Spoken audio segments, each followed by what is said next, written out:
안녕하세요.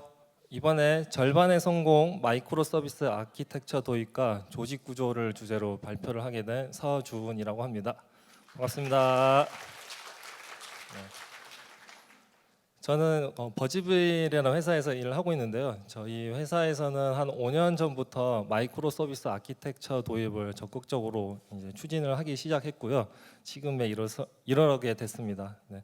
그런데 이걸 도입하다 보니까 잘한 부분도 있지만 좀 잘 못한 부분들도 있었던 것 같고요.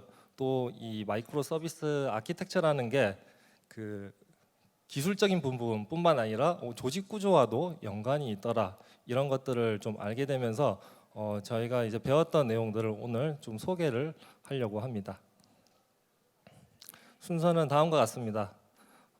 버즈빌 제품팀 조직 구조의 변화, 그리고 팀 토폴로지 소개를 통해서 좀 조직 구조에 대한 얘기를 좀 먼저 하려고 하고요. 이어서 버즈빌의 MSA 도입 사례, 그리고 이 도입 이후에 10가지 배움을 통해서 이야기를 이어가려고 합니다. 네. 저희도 처음에 시작했을 때는 펑션 조직, 기능 조직으로 시작을 했습니다. 그래서 여기서는 PM팀, 서버팀, 클라이언트 팀처럼 어떤 전문성을 가지는 사람들이 모인 이런 조직이 있었고요. 어떤 기획을 하거나 그리고 서버 개발을 할 때는 또 서버팀 안에서 이야기를 하거나 이렇게 각자 직군 안에서 이제 업무를 하고 서로 협업을 하는 형태로 일을 하고 있었습니다. 근데 이제 시간이 지나고 사람이 많아지면서 좀 더 이제 스케일러블한 조직 구조를 만들 필요가 생겼습니다. 그래서 열심히 이제 공부를 하다 보니까 스포티파이에서 좀 스쿼드 기반의 이 조직 구조에 대한 소개를 한 글을 보게 되었고요. 우리도 이걸 좀 참조를 해가지고 좀 더 스케일러블한 조직 구조를 만들어 보자라는 생각을 하게 됐습니다. 그 조직 구조는 매트릭스 조직 구조인데요. 크게 그 미션 팀 그리고 펑션 팀으로 나뉘게 됩니다. 그래서 한 명의 이제 사람은 이 두 조직에 한 군데씩 속하게 됩니다.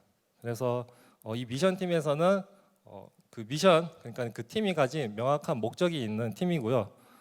그리고 펑션 팀은 어떤 전문성을 가지는 그런 이제 조직이 되게 됩니다. 여기서 이제 PM의 주된 이제 목표는 제품을 잘 딜리버리하는 것입니다. 네. 그리고 펑션 리드의 목적은 그 딜리버리되는 제품의 퀄리티를 챙기고, 그리고 조직 간 그 같은 이제 직군에 있는 사람들 간의 어떤 지식 공유를 활발하게 하는 것이라고 볼 수 있습니다. 이렇게 했을 때는 이제 어떻게 보면 약간 상충된 이해관계 속에서 PM과 그리고 펑션 리더 이 두 간에서 이제 적절한 긴장 관계가 생기면서 좀 더 그 적절한 지점에서 저희가 이제 그 일을 해나갈 수 있게 되는 장점이 생기고요. 반면에 이제 단점이라고 볼 수 있는 부분은 만약 한 개인은 두 조직에 이제 속하게 됩니다. 그 의미는 뭐냐면 내가 이제 두 조직의 어떤 목표를 동시에 이제 달성해야 되는 상황이기 때문에 내가 지금 이제 어느 장단에 이제 맞춰야 되냐 이런 이제 고민들도 많이 하게 됩니다. 또 다른 이제 문제점 중에 하나는 어떤 목적 조직, 그러니까 이 미션 팀을 책임지는 한 명의 그 엔지니어 리드가 존재하지 않는다라는 겁니다. 예를 들어서 내가 서버와 클라이언트 이 둘 간에 좀 조율이 필요한 일이 필요하고 PM이 이제 누군가 얘기를 좀 하고 싶어요. 근데 이때는 이제 서버 팀 펑션 리드 그리고 클라이언트 팀 펑션 리드 이분들과 같이 이제 조율을 해야 되고, 사실 서버 팀 리드 입장에서는 내가 이제 담당하고 있는 미션 팀이 그 팀만 있는 게 아니고 여러 팀이 있다 보니까 약간 이해관계가 좀 충돌을 하게 됩니다. 그래서 좀 더 목적을 달성하기 위한 의사결정을 하는데 좀 어려움이 생기는 경우들이 발생을 한다라고 판단을 했습니다. 그래서 한 번 더 이제 조직 구조의 변경을 좀 시도를 했고요. 이것은 이제 목적 조직. 그래서 아까 봤던 그런 이제 펑션의 어떤 레이어가 사라지고 온전히 이제 미션 팀만 남게 되는 형태가 됐습니다. 그래서 이 제품팀 안에서는 프로덕트 매니저 그리고 엔지니어링 매니저가 두 명이 이제 같이 있게 되고요. 이렇게 함으로써 저희 회사가 조금 더 이제 목표의 달성을 좀 더 추구하게 되는 그런 이제 조직 형태를 갖추게 되었습니다. 근데 이렇게 하다 보니까 또 어려운 점들도 좀 생긴 것 같습니다. 그 어려운 점이란 건 뭐냐면 특히 엔지니어링 매니저 입장에서는 내가 아마 전공하는 분야가 있을 것 같아요. 뭐 서버 엔지니어링이라든지 아니면 뭐 프론트엔드라든지. 근데 이 제품팀에 있는 어떤 다양한 스택을 가지는 개발자들을 다 이제 매니지해야 되는 그런 이제 책임들이 생기면서 좀 어려운 점들이 좀 있었던 것 같고요. 대신에 이 제품팀이 하나의 목적을 가지고 다 같이 일을 하게 되기 때문에 좀 더 이제 우리가 제품을 딜리버리 하는 데는 좀 유리한 환경이라고 생각을 했습니다. 이렇게 이제 저희가 조직 구조를 계속해서 이제 변경을 해왔을 때 좀 중요하게 생각하는 가치는 이 두 가지인 것 같습니다. 하나는 목적 중심, 그리고 자율입니다. 이 두 가지는 이제 동시에 잘 챙기는 게 중요하다고 생각하는데요. 만약에 목적은 명확하게 온라인이 돼 있지만 자율이 주어지지 않으면 어떻게 보면 이건 이제 시키는 대로 일을 해야 되는 이런 상황이라고 좀 볼 수가 있습니다. 그래서 어떤 창의적인 결과물을 내는데 어려움이 있을 수 있고요. 반대로 목적이 명확하게 온라인돼 있지 않고 자율만 추구를 하다 보면 다 자기가 하고 싶은 걸 하다 보니까 원하는 이제 목표를 달성하지 못하게 될 수도 있습니다. 그래서 우리는 명확하게 온라인되는 목표를 가지고 그 중에서도 자율을 추구해서 그들이 이제 도달하고 싶은 목표를 달성하는 데 있어서 해야 되는 어떤 방식들에 대해서는 자유롭게 선택할 수 있게 이런 것들을 이제 중요하게 생각을 하고 있었습니다.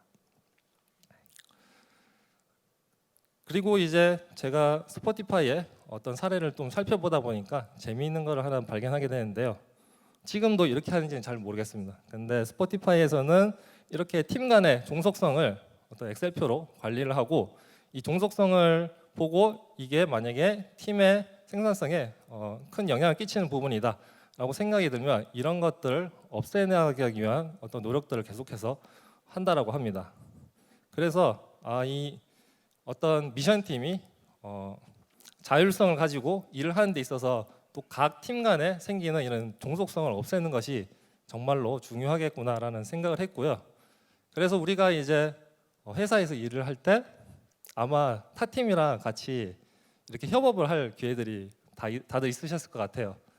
저도 이제 그런 적이 많았는데 항상 하고 나면 뭔가 삐그덕거립니다. 뭐가 잘 안 되고 그래서 이제 회고를 하게 됩니다. 근데 우리가 회고를 할 때 이제 먼저 생각해봐야 될 것 중에 하나가 저는 우리가 왜 팀 간에 이런 종속성이 생겼지? 이 종속성을 없애면 협업을 안 해도 되는 건데 이렇게 생각을 하고 없앨 수 있는 방법을 한번 생각해 보면 좋을 것 같습니다. 만약에 이게 어쩔 수 없는 종속성이라고 생각이 들면 그때는 이제 두 번째로 우리가 어떻게 하면 협업을 좀 더 잘할 수 있었을까 이런 고민으로 넘어갈 수 있게 되는 것 같습니다. 어느 날 이제 회사에 있는 개발자분이 찾아와서 저보고 이제 팀 토폴로지라는 책을 꼭 읽어봤으면 한다라고 말씀을 주셔서 저도 이게 뭐 하는 거지? 라고 해서 궁금해서 한번 책을 읽어보게 되는데요.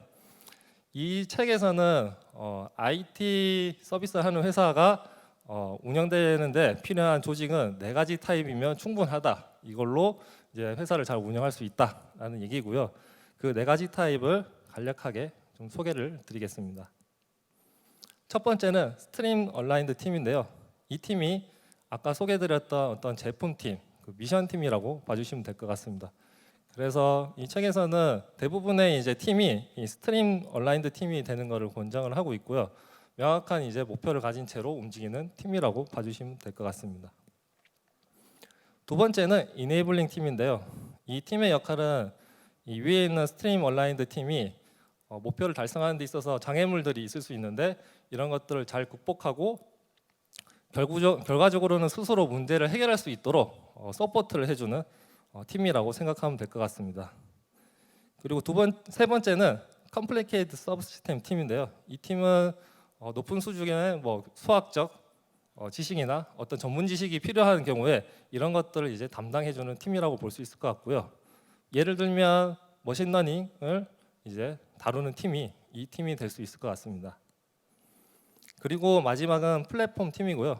이 팀도 마찬가지로 이 스트림 얼라인드 팀이 목적을 달성하는데 필요한 도구들을 잘 제공해주는 역할을 하는 팀입니다.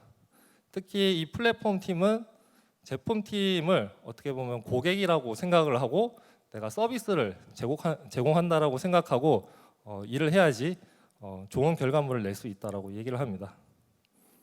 물고기 잡는 거를 예로 들어서 말씀을 드리면 스트림 얼라인드 팀의 목표가 아마 물고기를 잡는 게 될 것 같습니다. 그러면 이네블링 팀의 역할은 이 물고기를 잡는데 어려움이 있는 것들을 도와주고 결론적으로는 물고기 잡는 방법을 스스로 익혀서 잡을 수 있도록 해주는 팀이라고 볼 수 있을 것 같습니다. 그리고 컴플리케이티드 서브 시스템 팀은 아마 참치를 잡는 방법을 이제 좀 알고 있는 팀이 될 것 같아요. 이 참치를 잡으려면 아마 고난이도의 기술이 필요할 것 같고요. 이런 것들은 이제 별도의 팀에서 담당을 할 수 있을 것 같습니다. 그리고 마지막에 플랫폼 팀은 비유를 하자면 아마 물고기를 잡는 아마 기계를 만들어서 그걸로 쉽게 물고기를 잡을 수 있게 해주는 팀이라고 봐주시면 될 것 같습니다. 이렇게 네 가지의 그 팀을 소개를 드렸는데 이 중에 오늘 조금 집중해서 볼 팀은 스트림 얼라인드 팀과 플랫폼 팀 이 두 가지입니다. 그래서 제가 말씀드렸던 내용을 잘 기억을 해주시면 감사하겠습니다. 그리고 이 팀들이 상호작용하는 것이 세 가지 타입이 있다라고 합니다.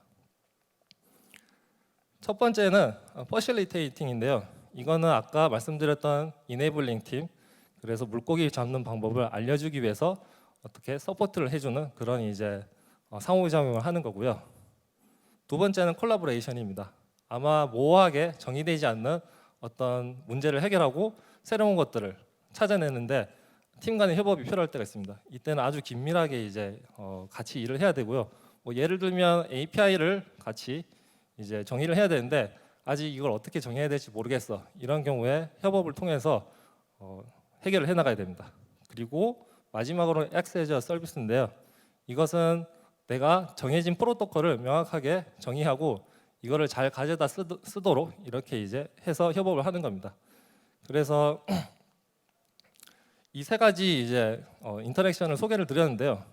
저는 이제 여기서 좀 재밌는 사실을 발견한 거는 우리가 이제 흔히 생각하는 어떤 지원성 업무에 협업을 하는 그런 상호작용은 없다라는 것을 발견을 했습니다. 예를 들면 이제 저희 회사 같은 경우도 데브옵스 팀이 있고 또 데이터 인프라 팀이 있는데요.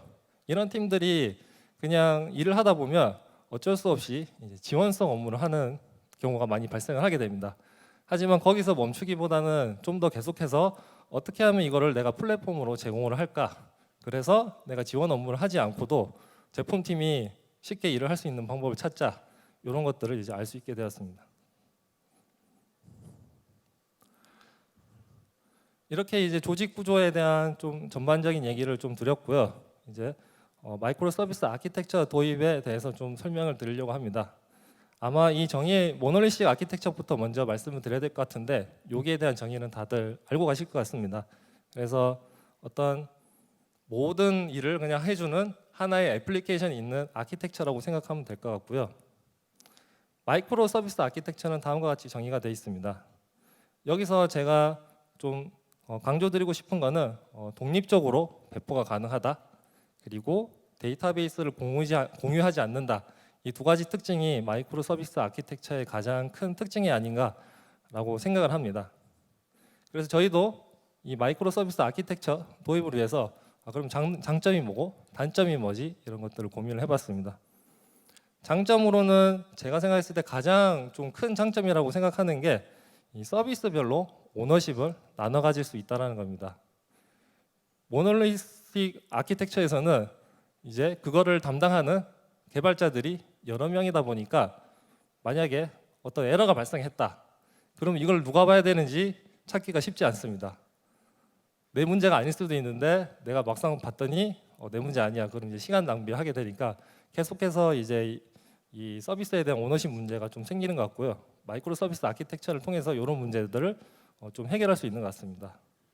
그리고 서비스의 용도와 워크로드에 맞는 기술을 사용할 수 있다는 건데요.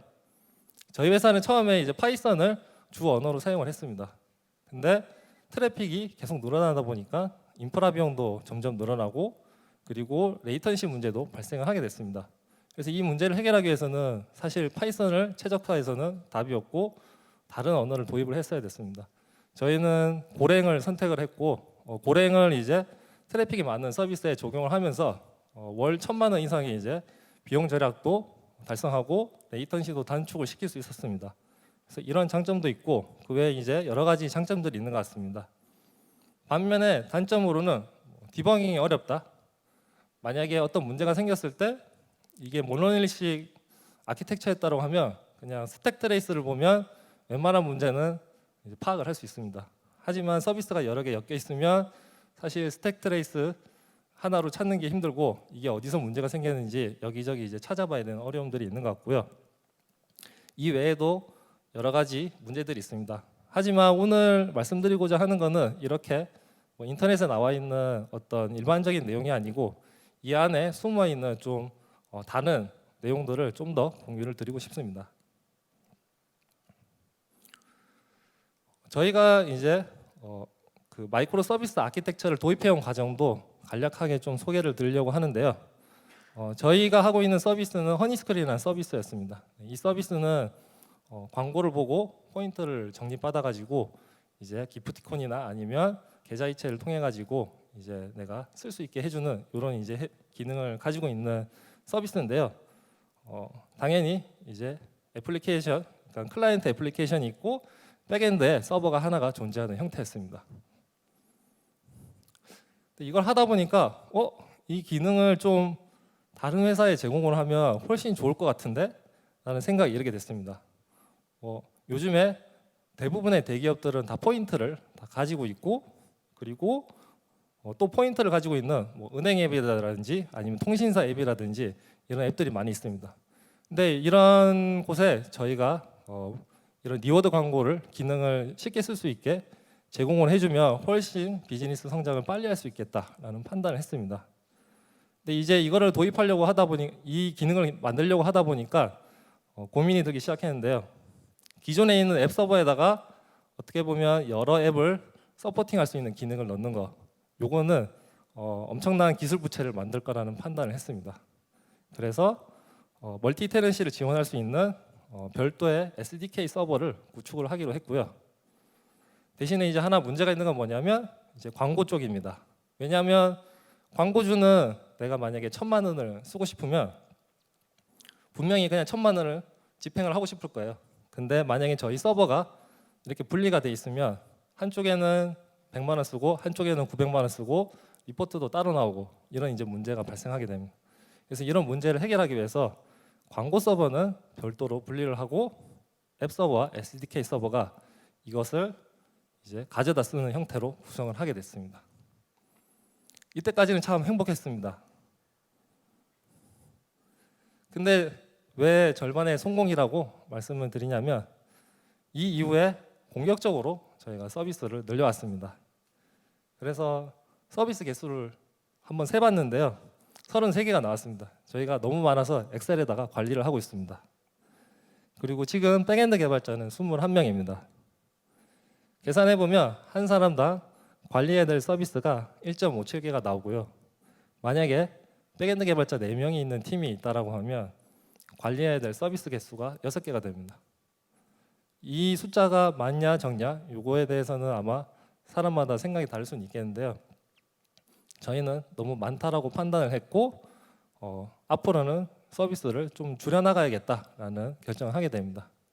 그래서 이 결정을 하게 되기까지 여러 가지 고민들을 했고 지금부터 이 고민들이 어떤 것들이 있었는지 그리고 깨닫게 된 것들에 대해서 공유를 드리려고 합니다. 10가지 배움이 있었는데요.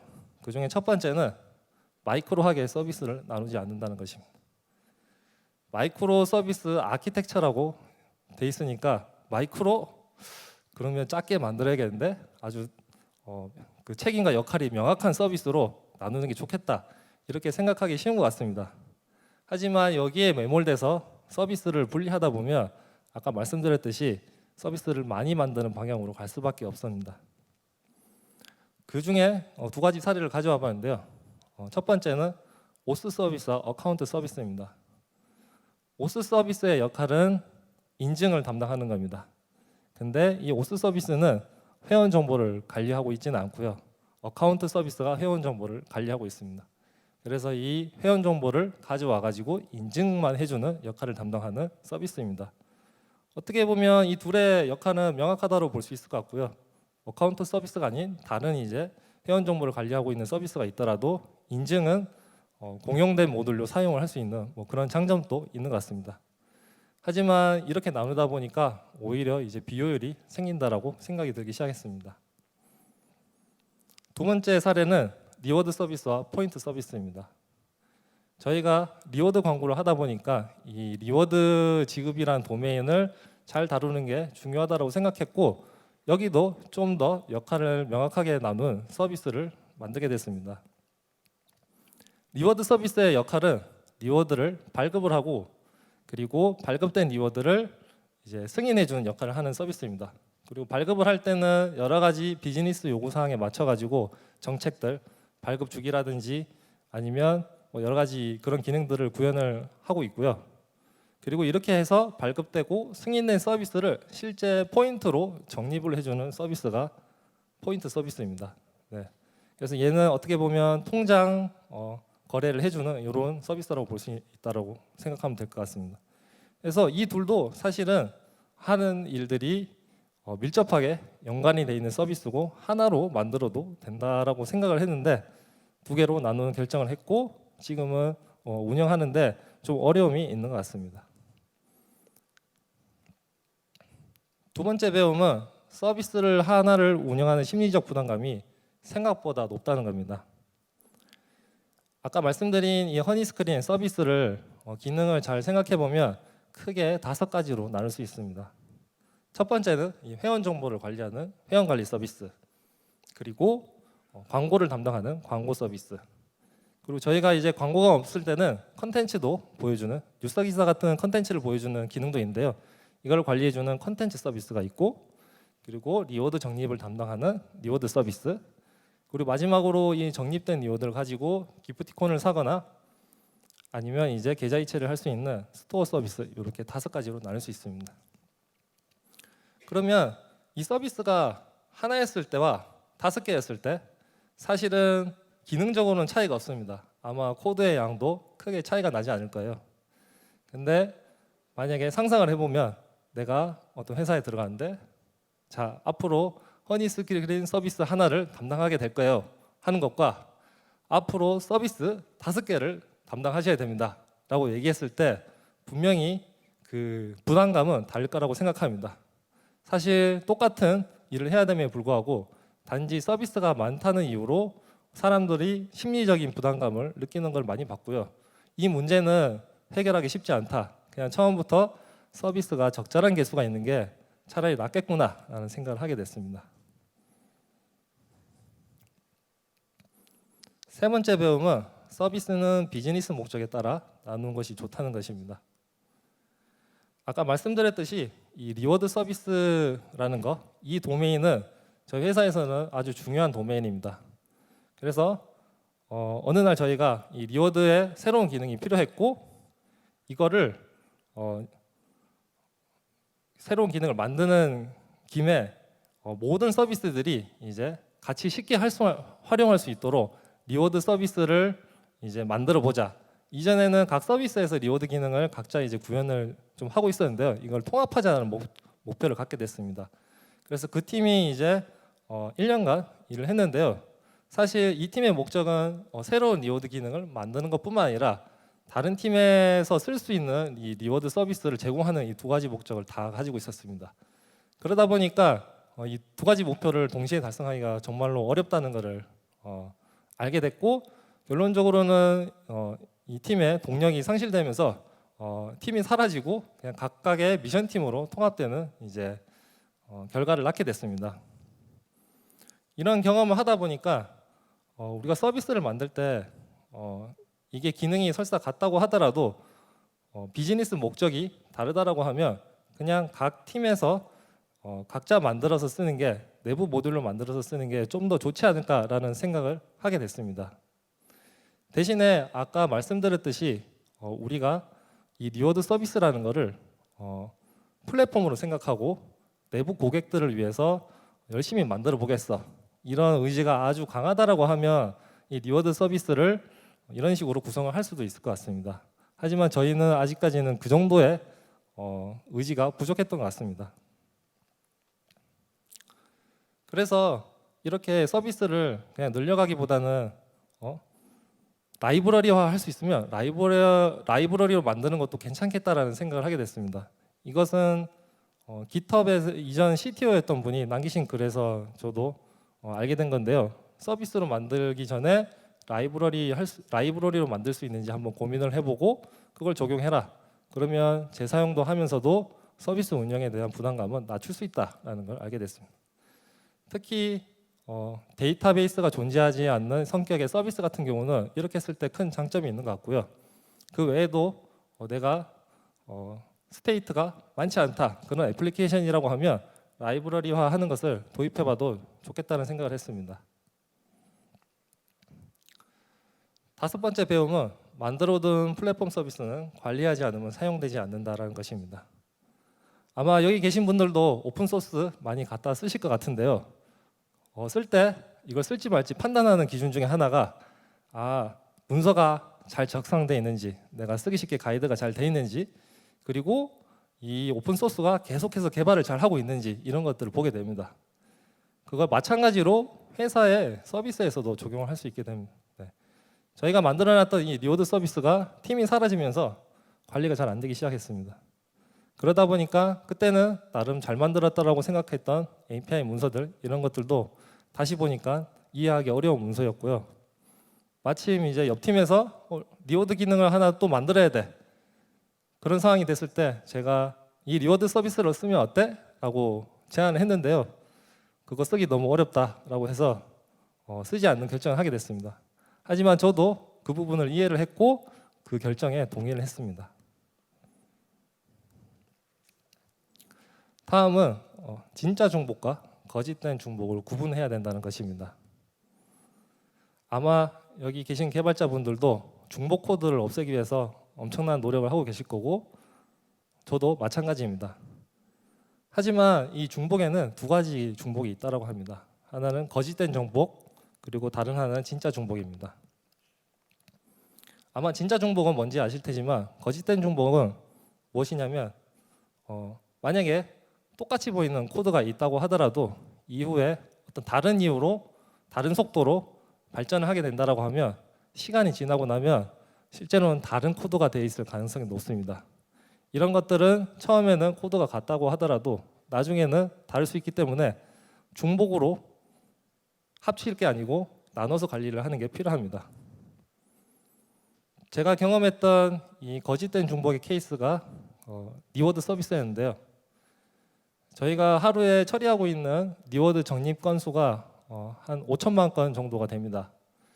그리고 저희가 리워드를 적립할 때 광고 타입이 있는데요. 90%의 광고 타입은 노출형 광고입니다. 이 노출형 광고라고 하는 거는 그냥 광고를 클릭만 해도 적립을 해주는 간단한 이제 광고고요. 그리고 나머지 10%에 해당하는 액션형 광고는 조금 더 복잡한 액션, 예를 들면 회원가입이라든지 이런 것들을 했을 때만 지급이 됩니다. 근데 이 두 가지는 어떻게 보면 똑같이 적립을 하는 기능입니다. 그리고 저희는 앞으로 계속해서 이 리워드 적립 기능을 고도화를 시켜나가길 원했고 유연한 리워드 적립 정책을 만들어 갔어야 됐습니다. 그와 동시에 아까 말씀드렸듯이 많은 트랜잭션을 처리하기 위해서 인프라 비용도 최적화할 필요가 있었습니다. 하지만 이 모든 요구 조건을 만족시키는 시스템을 하나로 만들기는 쉽지 않다는 판단을 했고요. 차라리 이 노출형 광고 그리고 액션형 광고를 적립해주는 리워드 기능이 분리가 돼 있으면 좀 더 그 목적에 맞게 최적화를 쉽게 할 수 있지 않았을까라는 생각을 하게 됐습니다. 그래서 최적화 관점에서 이 똑같은 리워드 시스템도 다르게 발전을 할 수 있는 니즈가 있었던 것 같고 이런 것들은 어떻게 보면 거짓된 중복이라는 생각이 들었습니다. 7번째 배움은 서비스의 경계를 처음부터 잘 정하기는 힘들다는 것입니다.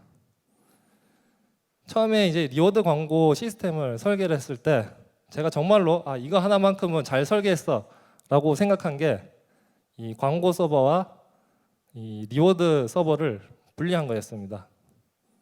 광고 서버는 사실 이미 기존에 존재하던 도메인입니다. 예를 들면 구글에서도 광고를 하고 있고 많은 회사들이 광고를 하고 있고요. 저희도 마찬가지로 이제 광고를 하고 있는 거죠. 그래서 이 광고라는 도메인은 그 자체로 아주 잘 정의된 비즈니스 도메인이다. 그리고 이 리워드라는 거는 이 광고에 붙는 부가 기능이기 때문에 얘는 광고 서버로부터 분리해야 된다는 판단을 했습니다. 심지어 나중에 저희가 만든 광고 서버가 아니고 딴 데서 만든 광고 서버를 갈아 끼워도 잘 돌아가는 구조가 된다라고 하면 아주 멋진 설계라고 생각을 했습니다. 근데 개발을 하다 보니까 이 광고가 송출되는 데 있어서 이 리워드가 이 리워드의 발급 여부라든지 이런 것들이 점점 정보가 필요하게 됐습니다. 결과적으로는 저희는 그냥 광고 서버를 하는 게 아니고 리워드 광고 서버를 하는데 광고 시스템에서 리워드에 대한 정보를 하나도 고려 안 하고 이 광고 서버가 동작하는 게 정말로 어려운 일이라는 걸 깨닫게 됐습니다. 그래서 제가 자랑스럽게 생각했던 설계가 나중에 와서는 잘못됐다는 생각을 하게 됐고 이 서비스의 경계를 처음부터 잘 정하는 게 정말로 쉽지 않다라는 것을 좀 뼈저리게 깨닫게 된 것 같습니다. 8번째 배움은 팀과 서비스의 경계가 완벽하게 일치하지 않는다는 겁니다. 팀과 서비스의 경계가 일치하지 않게 되는 이유들이 여러 가지가 있을 수 있는데요. 첫 번째는 그냥 서비스의 특성상 도메인이 여러 군데 건칠 수밖에 없는 그런 것들이 있습니다. 예를 들면 저희 같은 경우는 이 광고 서버가 거기에 해당하고요. 사실 어떤 팀에 가더라도 이 광고라는 거가 너무 중요해서 이 광고 서버를 수정하고 싶은 여기에 기능을 추가하고 싶은 니즈들이 다들 생길 수밖에 없습니다. 그래서 이런 경우에 팀과 서비스의 경계가 완벽하게 일치하지 않게 되는 것 같고요. 또 다른 것 중에는 저희가 팀을 분리하고 나서 이 서비스도 팀에 맞게 분리해야지라는 결정을 할 수도 있을 텐데 그 지점까지 가는데 아주 오랜 시간이 걸린다는 것입니다. 그래서 그 기간 동안에는 또 어쩔 수 없이 팀과 서비스의 경계가 일치하지 않는 경우들이 생기게 됩니다. 그래서 아까 말씀드렸듯이 이 마이크로 서비스 아키텍처를 도입하는 데 있어서 오너십을 명확하게 할 수 있다는 게 큰 장점이라고 말씀을 드렸는데 이렇게 현실에서는 그 장점을 누리지 못하는 경우들이 많이 생기게 됩니다. 9번째 배움은 마이크로 서비스를 도입한다고 소프트웨어의 본질적인 아키텍처가 개선되지 않는다는 것입니다. 미국에 있는 전자상거래 회사에 쇼피파이라는 회사가 있는데 이 회사는 아마존 다음으로 큰 회사라고 합니다. 근데 이 회사에서 블로그 포스팅을 했는데 거기에 제목이 이 모듈러 모놀리스에 대한 얘기입니다. 그래서 이 회사에서는 마이크로 서비스 아키텍처에 대한 어떤 어려운 점들을 소개를 하면서 우리는 이걸로 가는 대신에 모놀리스 안에서 모듈을 아주 잘 만들고 그 경계를 잘 관리를 해서 모듈러 모놀리스로 이 마이크로 서비스의 아키텍처의 장점을 취하면서도 모놀리스로 유지할 수 있는 이런 형태를 구축을 했다고 합니다. 그래서 이렇게 큰 회사도 모듈러 모놀리스로 하네.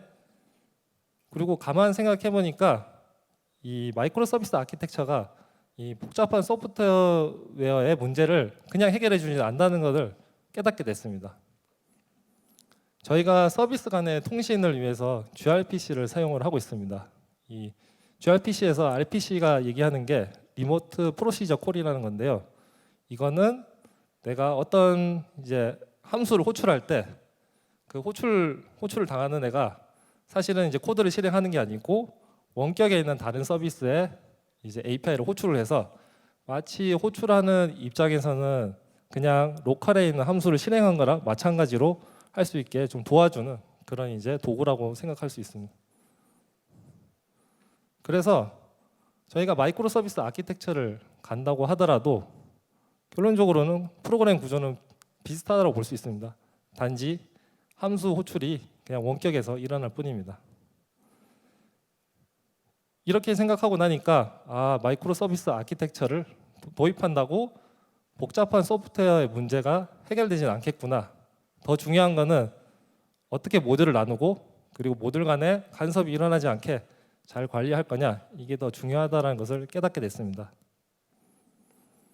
그래도 마이크로 서비스 아키텍처에서 가져갈 수 있는 장점 중에 하나는 인터페이스가 명확하게 정해져 있고, 새로운 인터페이스를 만들고 싶으면 좀 해야 될 일이 많습니다. 그렇기 때문에 좀 물리적으로 이 서비스 간의 결합을 좀 막아주는 이런 효과들이 있는 것 같습니다. 마지막 배움은 컨트랙트 테스트가 생각보다 어렵다는 것입니다. 이제 서비스로 나눠지게 되면서 서비스 간의 통신 과정에서 발생할 수 있는 어떤 오류들을 미리 찾기 위해서 이 컨트랙트 테스트를 하는 것을 도입을 저희가 해봤습니다. 근데 이게 생각보다 개발하고 운영하기가 어렵다는 것을 깨닫게 됐습니다. 저희는 이제 팩트라는 것을 사용을 해가지고 이 컨트랙트 테스트를 구현을 했는데요. 저희가 사용하고 있는 이 gRPC를 지원하지 않아서 어려움이 있었고, 또 팩트에서 생기는 여러 가지 에러 메시지들이 좀 불친절해서 테스트가 깨질 때마다 디버깅하는데 어려움을 겪었습니다. 그리고 이 컨트랙트 테스트라는 게 결과적으로는 이 컨슈머, 프로바이더, 이 두 서비스 간에 공유되는 이 컨트랙트라는 자원을 관리를 해야 됩니다. 그게 의미하는 것은 테스트 환경이 완전히 독립적일 수가 없고, 이 중간에 있는 이 컨트랙트라는 걸 공유를 해야 된다는 걸 의미하는데요. 그래서 CI 환경에 대한 이해도 개발자들이 함께 가져가야 됐습니다. 만약에 뭐가 안 될 때 이게 내가 테스트를 잘못 짠 건지, 아니면 혹시 이 외부에 있는 컨트랙트 요 관리하는 쪽에 문제가 생긴 건지, 이 구분을 하기가 좀 어려운 경우들이 생겼습니다. 그래서 아마 이 도구를 잘 활용을 하면 좋겠지만, 저희가 아직 역량이 좀 부족했는지 이것을 잘 활용을 하지 못하고 있고, 지금은 좀 사용률이 많이 떨어지고 있습니다. 네, 이렇게 10가지 제가 겪었던 어떤 배움들에 대해서 공유를 드렸는데요. 그러면 도대체 마이크로 서비스 아키텍처를 하란 말이냐, 아니면 하지 말란 말이냐, 이런 이제 질문을 하실 것 같습니다. 그리고 마이크로 서비스 아키텍처를 할 때 어느 기준으로 서비스를 나눠야 되냐, 이런 질문도 하실 것 같은데요. 이건 아마 팀마다 어떤 상황마다 다 다를 것 같아요. 그래서 그나마 제가 생각해낸 몇 가지 제한적인 규칙들은 다음과 같습니다. 일단 팀당 한두 개의 서비스 정도를 유지하는 게 적절하지 않나 생각을 합니다. 아마 다들 동의하실 게, 내가 서비스를 처음 시작하는 시점에 성급하게 마이크로 서비스 아키텍처를 도입하지 마라라는 얘기를 많이 들으셨을 것 같아요. 그 의미를 이제 회사가 아닌 어떤 하나의 팀으로 대입을 해본다라고 하면, 팀 안에서 서비스를 너무 많이 가지고 있는 것 자체는 좋지 못할 수 있다라는 걸 의미하는 것 같습니다. 그리고 또 다른 기준으로는 각 팀으로 명확하게 서비스 오너십을 가져갈 수 있다. 아까 말씀드렸던 서비스와 팀 간의 경계가 명확하다라고 하면 그런 것들은 나누는 시도를 해볼 수 있을 것 같습니다. 그로 인해서 생기는 이제 오너십 관리가 좀 더 편할 거라고 생각을 하기 때문입니다. 그리고 마지막으로 아예 다른 제품을 만드는 것이라고 하면 이런 것들은 나누는 게 좋다라고 생각을 합니다. 아까 그래도 성공했던 사례 중에 저희가 앱 서버와 SDK 서버를 나눈 게 있었는데요. 이 두 가지는 어떻게 보면 명확하게 다른 제품이라 생각하고, 이런 기준으로 나눴을 때는 좋았던 경험이었던 것 같습니다. 네, 여기까지 결론을 내고 저희 발표를 마치도록 하겠습니다. 네, 감사합니다.